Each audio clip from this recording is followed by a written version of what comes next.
But I restrained myself. From what? I don't remember. It's been a while since I played this.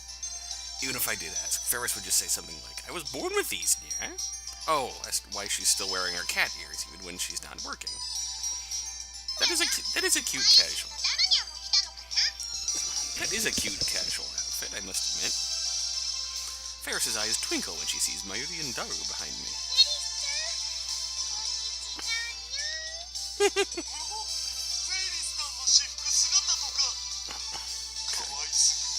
Control yourself, Daru. I silenced the mouth-breathing Daru by introducing his ribs to my elbow.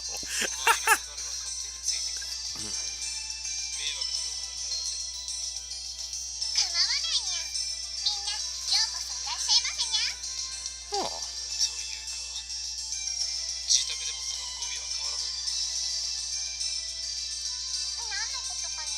Neko is love. Neko is life. Oh. Whatever. Akiba Rumiho.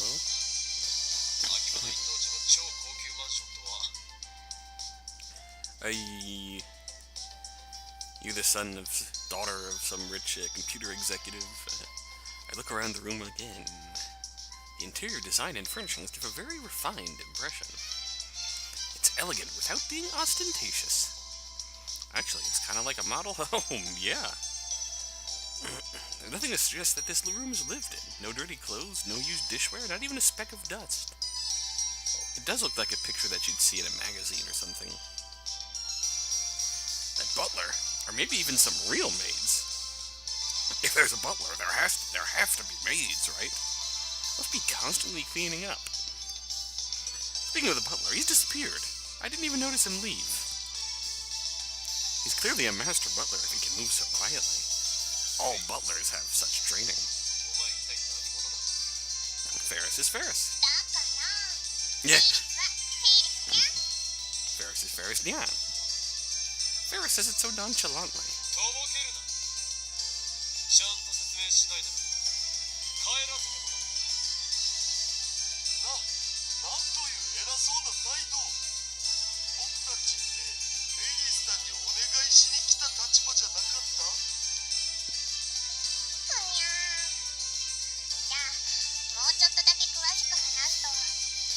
Well, Daru does have a point.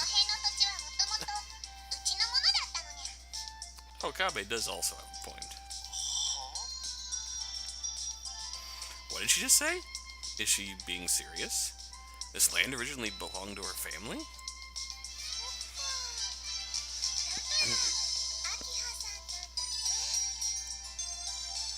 Mayuri's exclamation connects the dots in my head.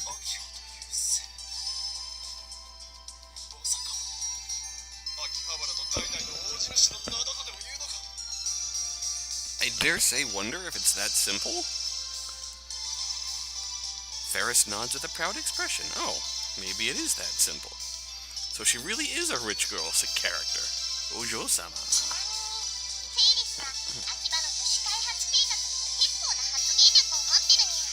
More cat cafes. Now. Faris wriggles her slender waist and makes a gesture like a cat washing its face. Nya, nya, nya.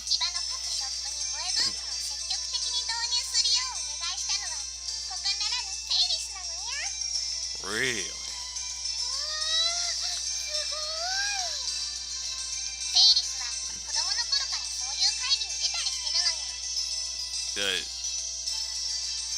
So basically, the chaotic changes in Akiba are all a result of this cat girl's whims? Well, what a monster.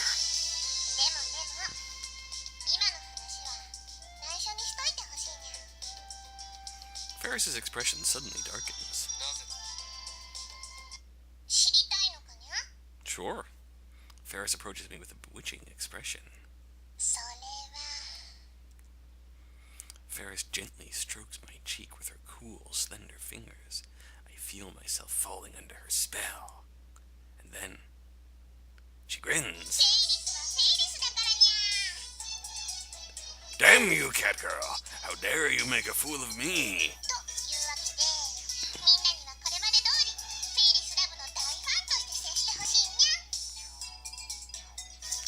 starts fist pumping when he sees Faris' cutesy act. Oh! Daru, please.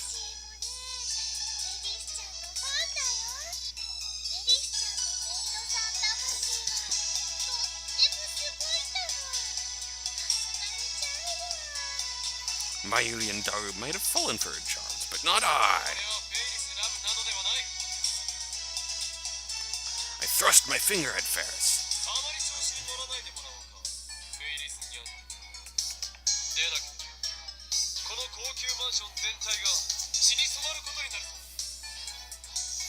And then the butler emerges from the shadows and presses a knife to his throat. How dare you threaten my mistress? The organization!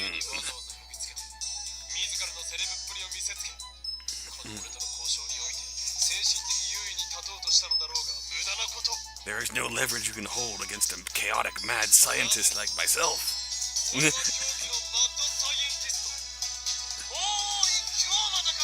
I know you too well, Okabe. I know you too well. Perfect. Now Faris will tremble in fear and beg for my forgiveness. Or so I thought, but instead she looks at me with gleaming eyes.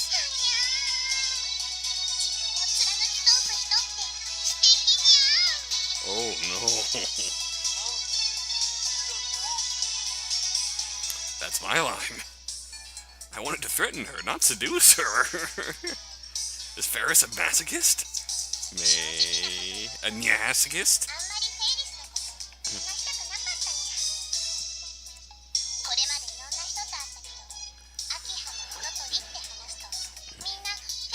Oh. We didn't even make the connection once we heard your name from Mayuri. Well, that's fair.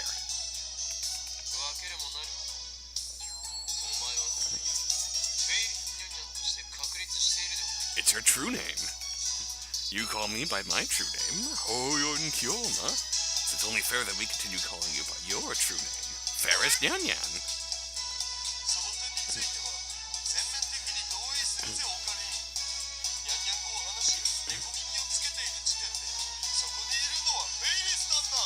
It wasn't exactly the reasoning for a mad scientist, but...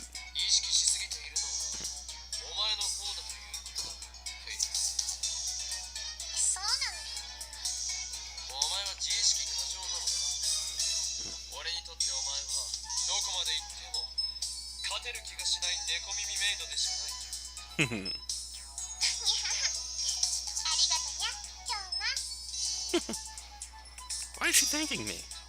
Maybe we said an honestly good thing. Well, she's probably admiring my incredible magnanimity. Now then, let's finish this idle gossip and get down to business.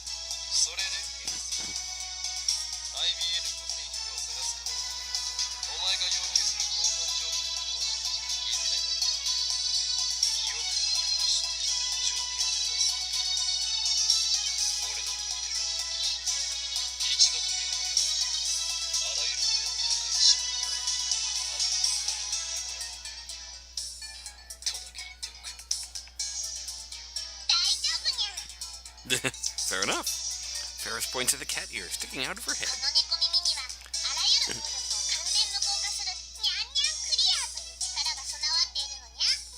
NANI?!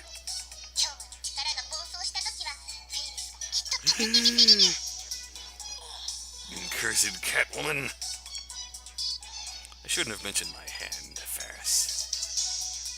Faris' most terrifying power is one known as Dubbing 10. It allows her to steal other people's stories and add them to her own. I'm the one who named it, of course. The number 10 doesn't really mean anything. Of course not.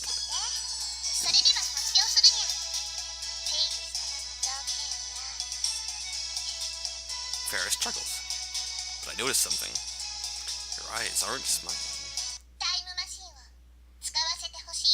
Oh no. Yes, I had a feeling that was it.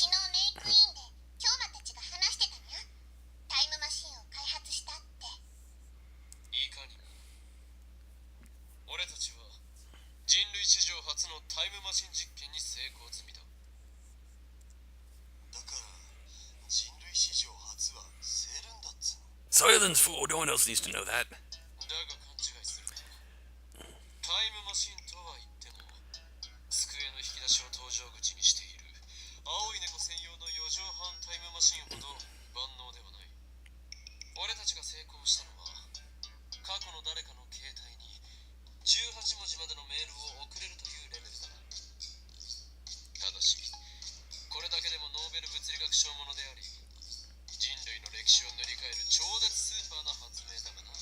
Not just a normal invention, it's a super invention.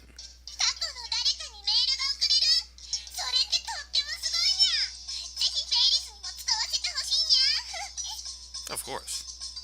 Faris jumps up and down with joy.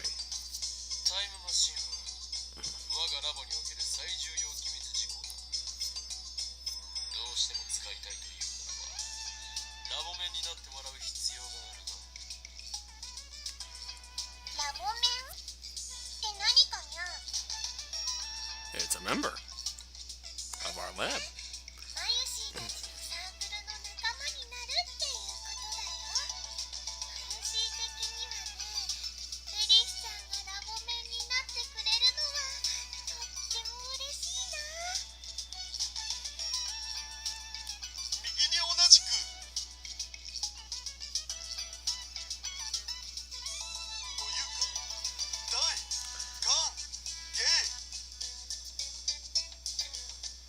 All right.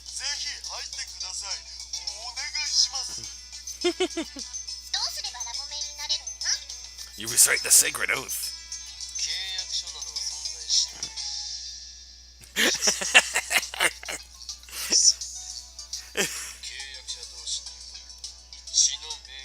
I'm telling you, me and Okabe are on the same wavelength here.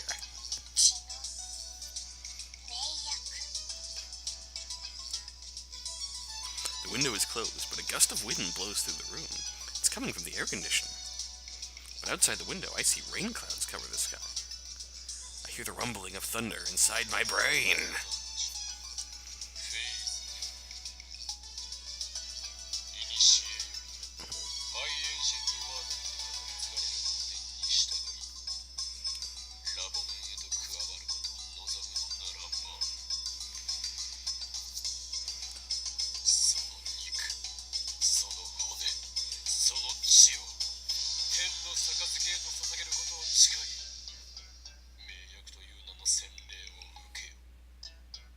The Grail of Heaven.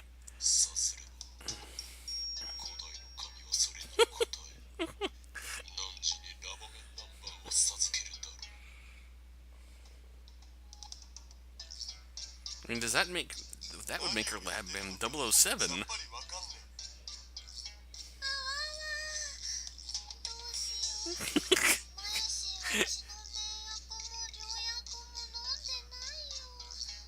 Your grandfathered in. Don't worry, Mayuri.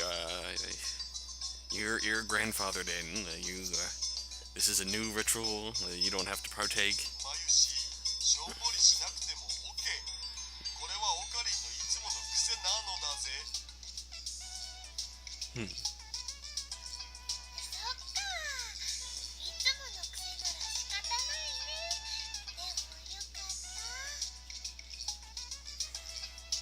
Yeah, all's good.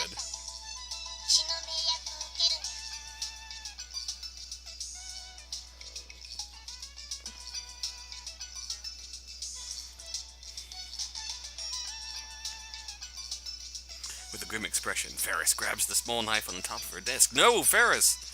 And suddenly slashes it against her wrist. Faris, no! What the fuck?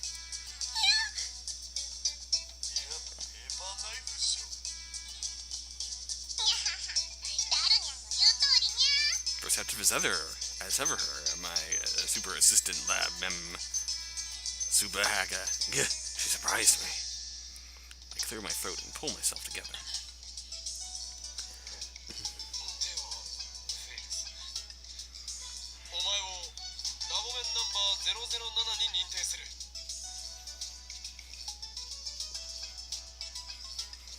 There, excellent. Yep, let's go. Time machine go.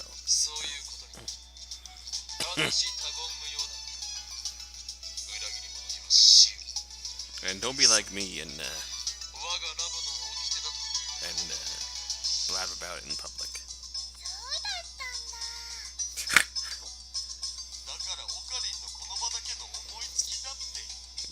Damn you, Daru!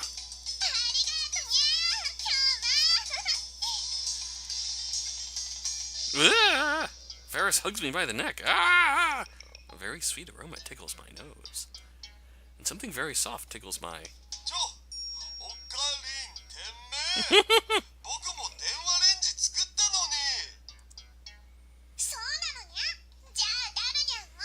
Oh no! Faris flies over to Daru. Yeah, she is awfully happy. I have wondered who she's actually trying to send an email to in the past, but...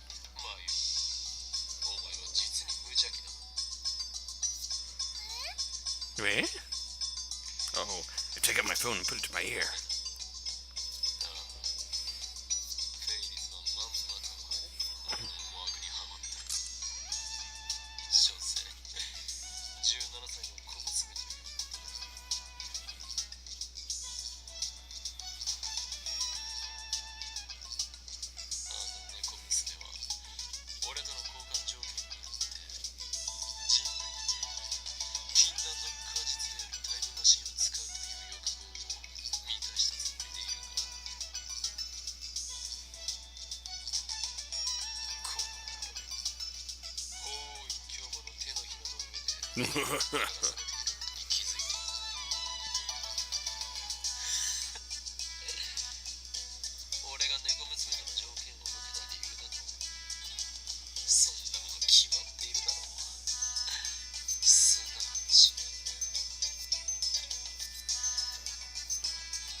Then I twist my lips into a grin. My razor-sharp shark teeth are probably glistening right now. Damn, I wish I had shark teeth.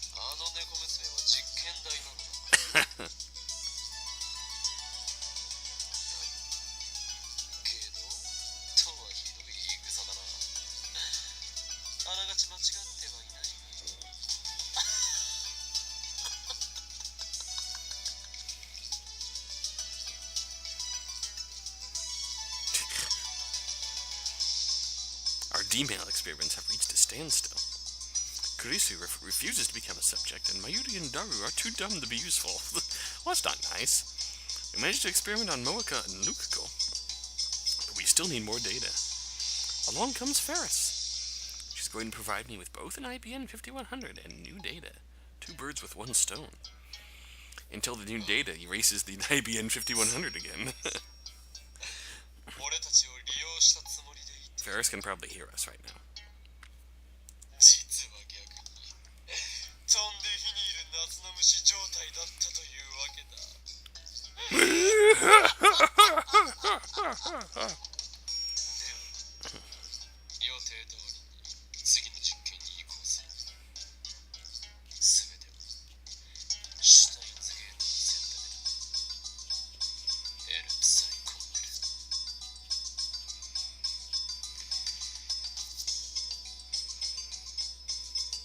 Someone taps me on the shoulder after I put away my phone. Right after that, they blow into my ear. Hello, Faris.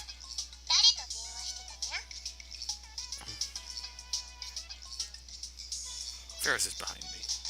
She must have finished servicing Daru. Oh, God. While I was still on the phone. That sounds horrible. No doubt she heard everything.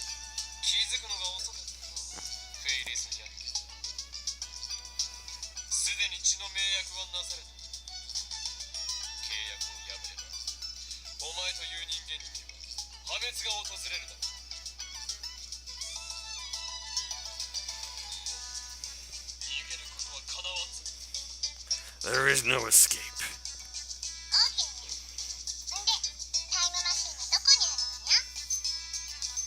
She's certainly in a hurry.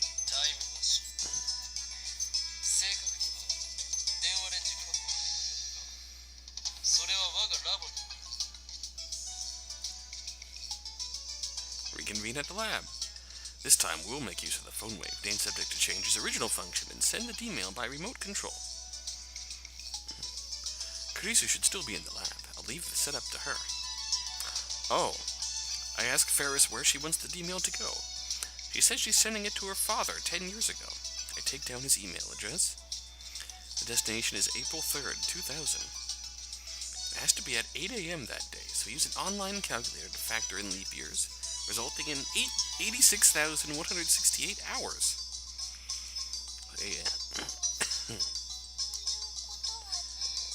We're gonna drain all of the power. I hope Mr. Braun has paid his power bill.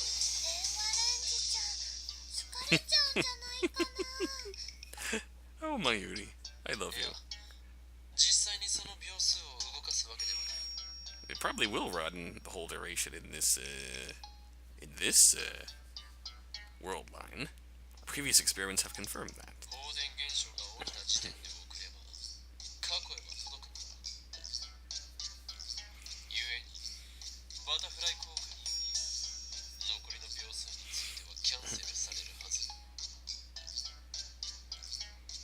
The fact that the email was sent is erased, leaving behind only the mail in the recipient's phone.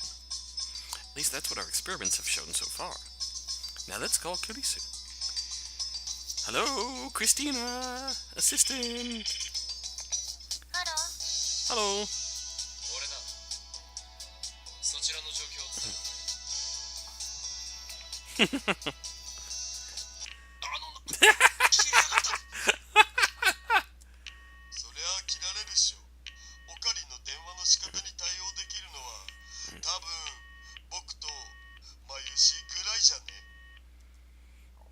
Again. Let's try this again. Hang up. Hang up. Oh, good. Yeah, maybe.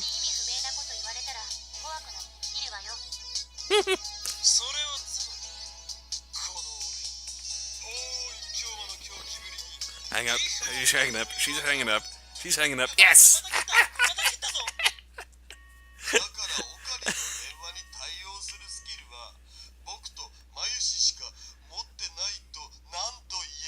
I quickly redial.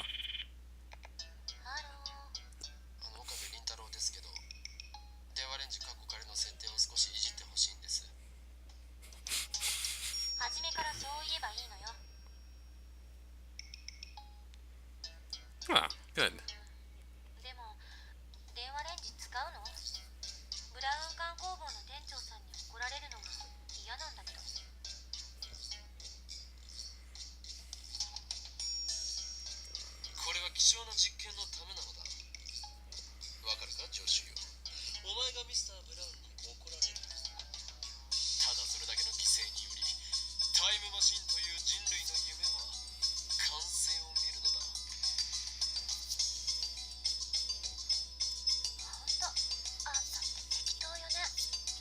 Yes, we are.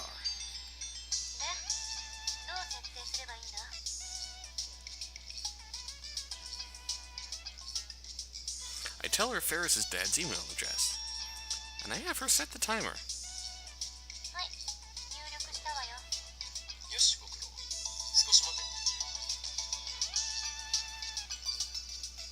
We really are doing this remotely. I turn to Faris. I already told her the phone wave name subject to change his email address. Faris nods.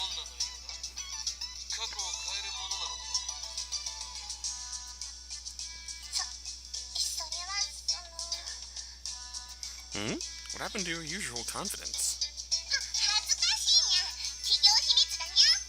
Oh? What happened to not sending secrets?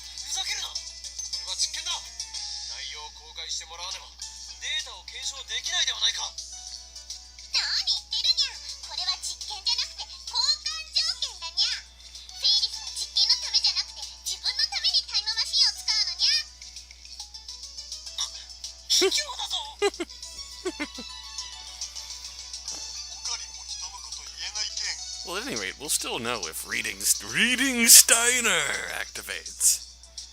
Daru, you horny fool, are you siding with Faris? And you call yourself a super hacker? Like, no, he calls himself a super hacker.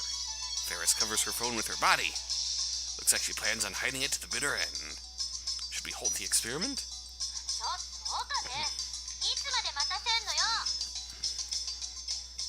An impatient Kurisu nags me through the phone. Of course she does. Don't rush me, damn it!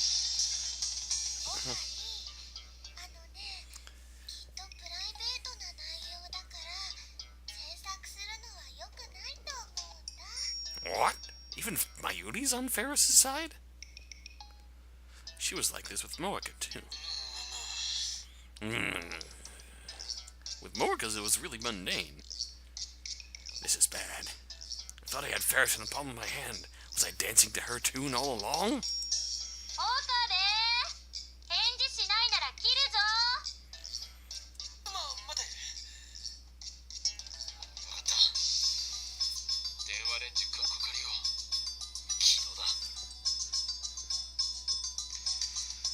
Damn it, I submitted to the cat girl.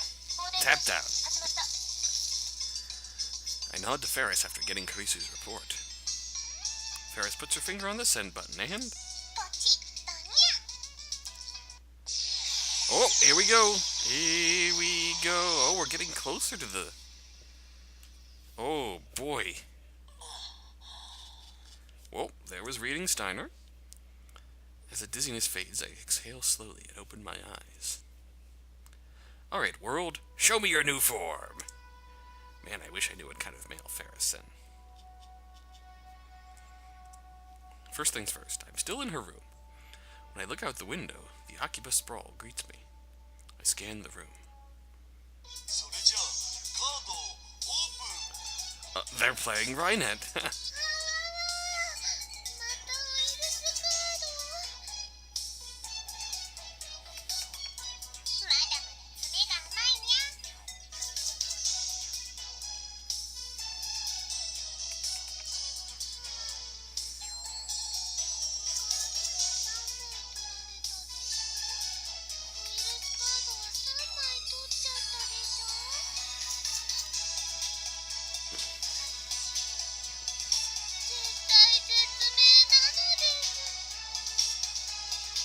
Oh no. What are they doing? Three of them are sitting around a table playing some kind of game. They're playing Rhinet.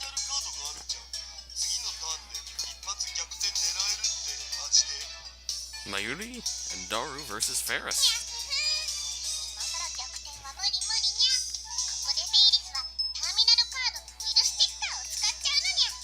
No, we've activated her terminal card.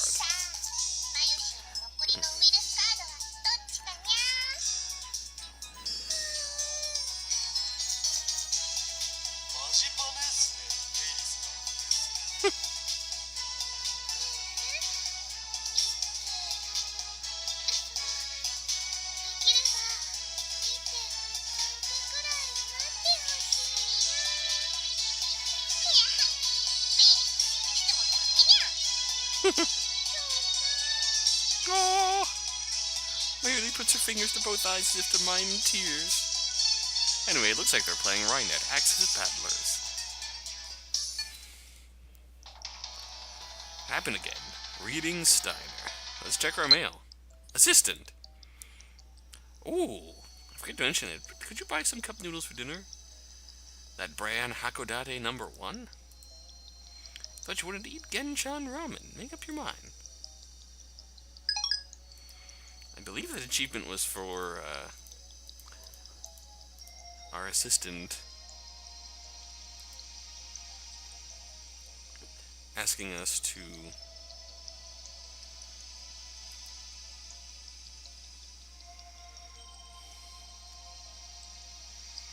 Message of Oblivion. How do we clear someone's mail?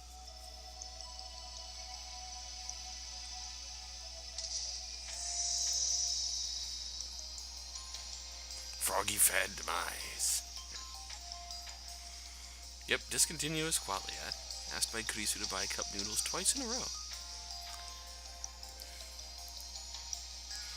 I wonder how much of that is actually variable based on our responses.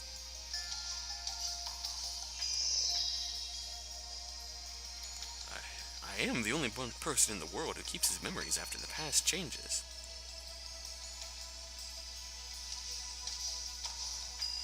Faris's D-mail worked.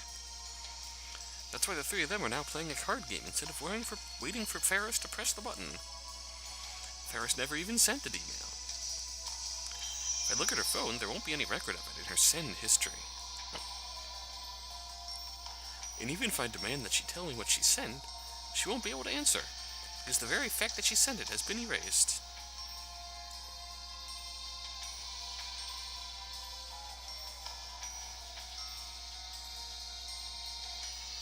The only trace of the D-mail is in the recipient's phone, namely Faris's father's phone 10 years ago.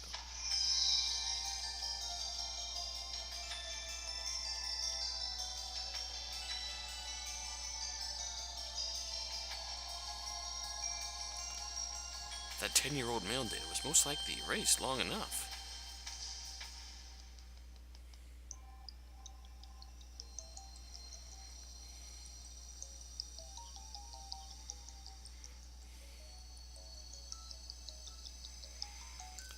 So I don't think we can check. Sorry. I have to figure out what changed the hard way. Start looking for differences.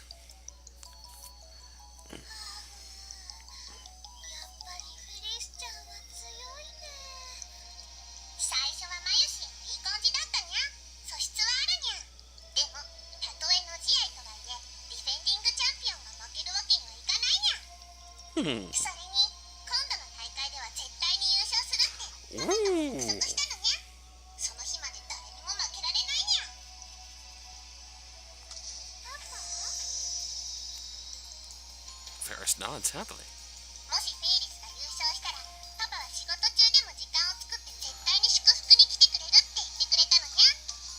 Did we just successfully save her Did she just successfully save her father's life?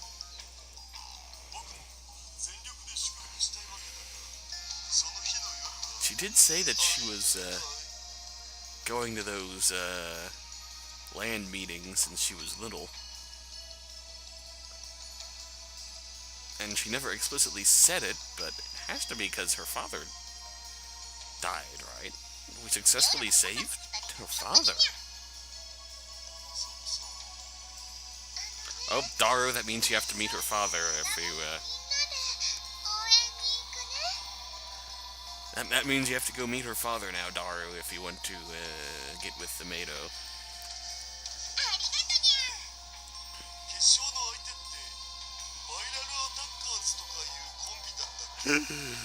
Not the viral attackers.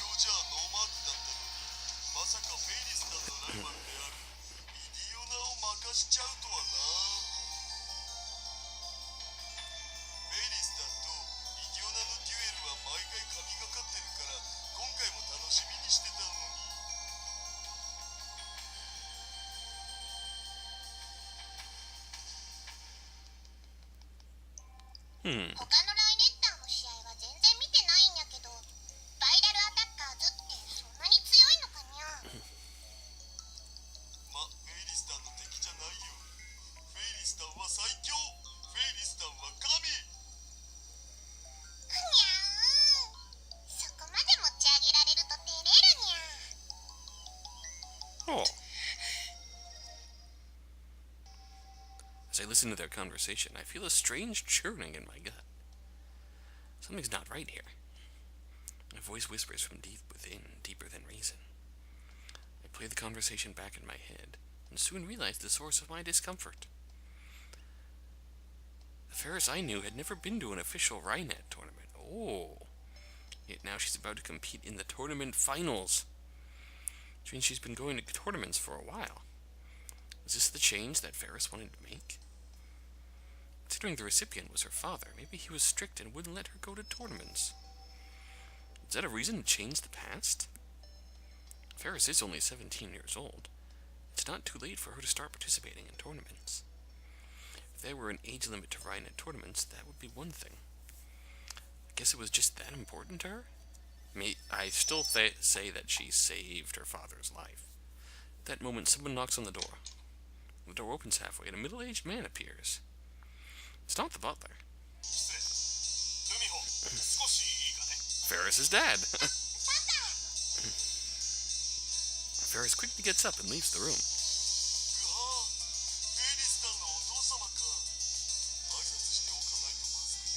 I still say he died 10 years ago. A CEO.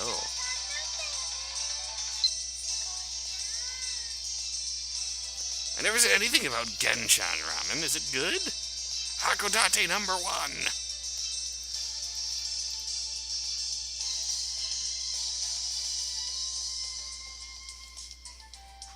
Oh, Faris soon returns.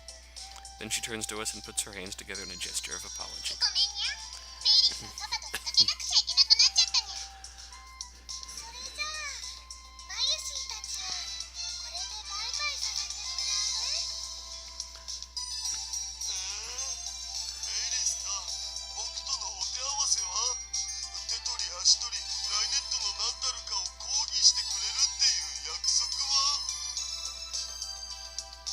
Hands-on lesson.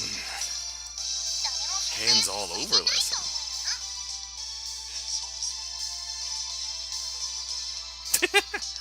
How blunt.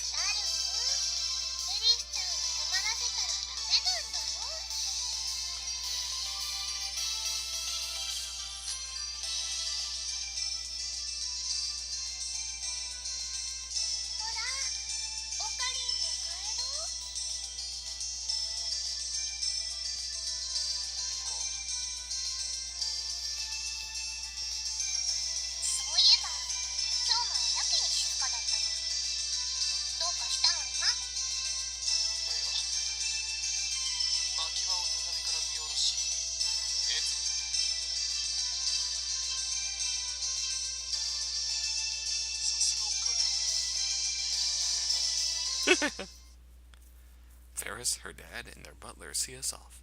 Her dad tells us to come visit again. Think, Okabe. Faris' dad seems like a cool guy. Have we heard anything about him before? He's not pompous like you expect rich people to be. The sun is setting, but there's still a crowd in front of Akiba station. More foreigners than usual. People come from all over the world to buy electronics and otaku goods in Akiba. It looks like the satellite is attracting some as well. Man, it's hot. Less than a minute outside and I'm already drenched in sweat. Faris' air conditioning department was a little slice of heaven. I love air conditioning in the lab. We don't have that kind of money. Anyway, how about some food? Turn around to ask Daru and Mayushi what they think. Mayuri's not there.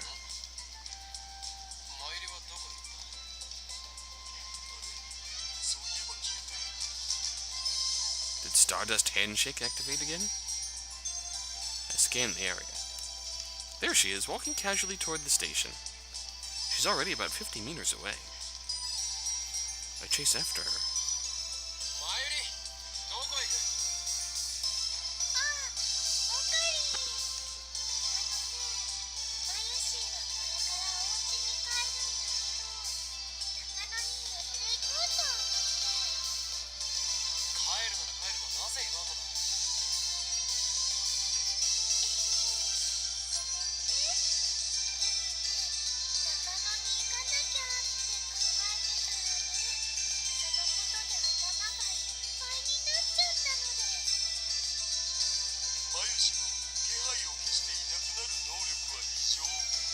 Yeah, she is very ninja-like. Mayuri does this a lot. She just wanders off without saying anything. And just like Daru said, you never notice she's gone. So when you turn around to look for her, it's like she vanished into thin air. Stardust Handshake and Sneaking Fade. Why did her powers have to be so annoying?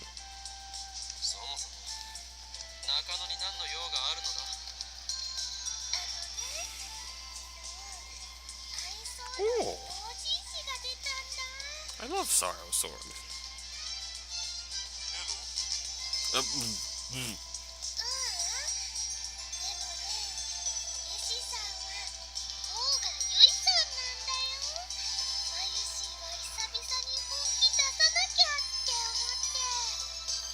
for sure.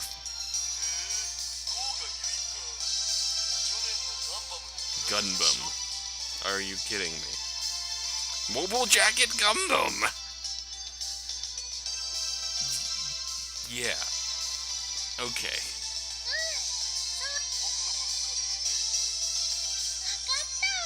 Oh.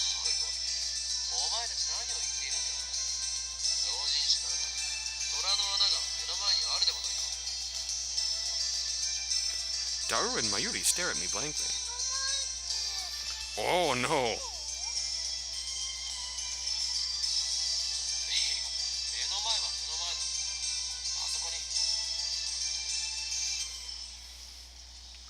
I follow my pointing finger.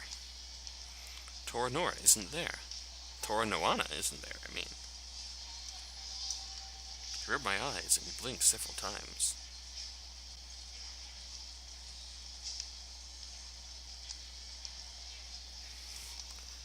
It doesn't help. Maybe I'm looking in the wrong place. I check up and down the street, but no, it's nowhere to be found.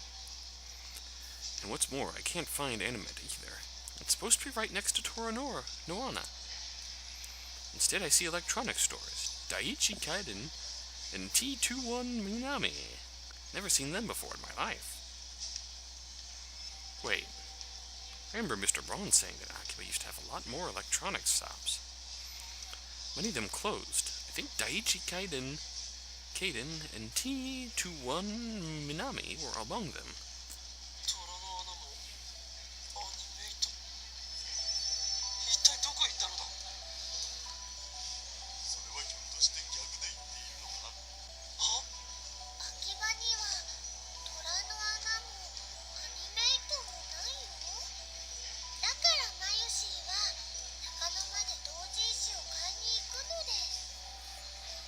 So, our selfish reasoning.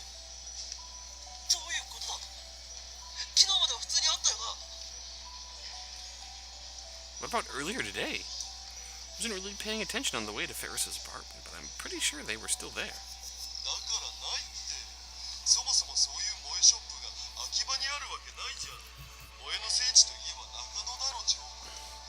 Wow.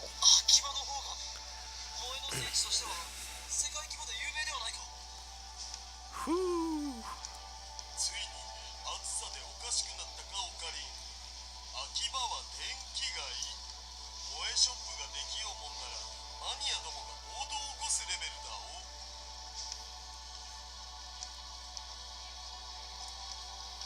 This feeling again. Dissonance. My memories don't match reality. The past has changed. Part of me knows what happened. But I still can't help but ask.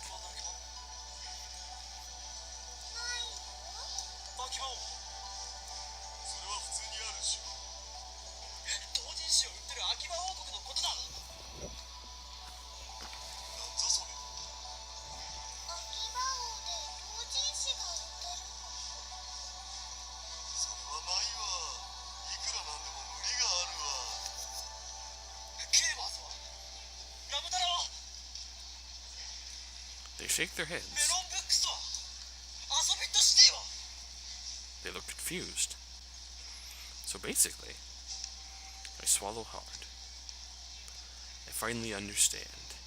It's hard to believe, but I must face the truth.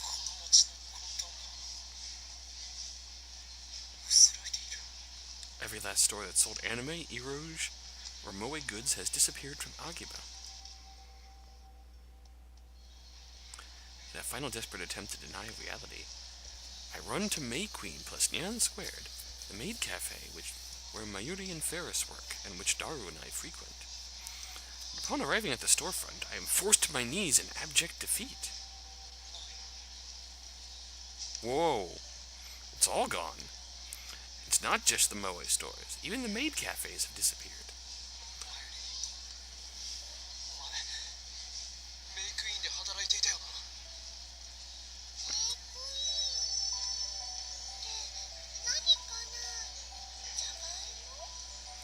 Where do you work, then?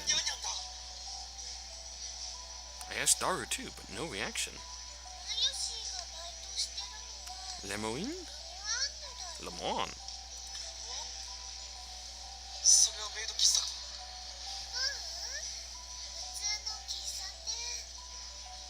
Hmm. 秋葉にもメイド喫茶は一軒もないのか。ねえよ。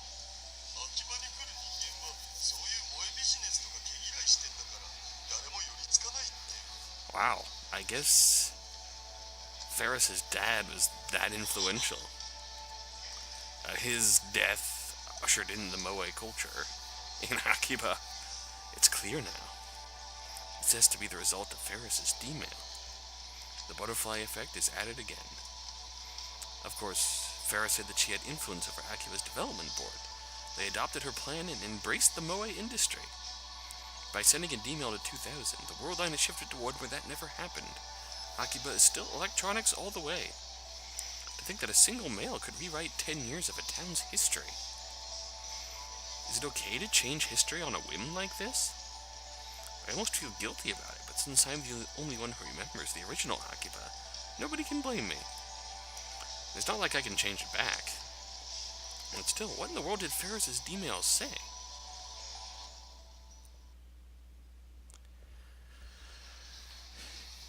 I guess in universe it wouldn't be enough to be 100% certain, but from a meta perspective, the lack of mentions of family for Faris, and then all of a sudden reading Steiner activates and Papa this, Papa that, Papa, then Papa Faris shows up, then just out of the blue, yeah, that seems kind of obvious that that's what Faris was trying to change.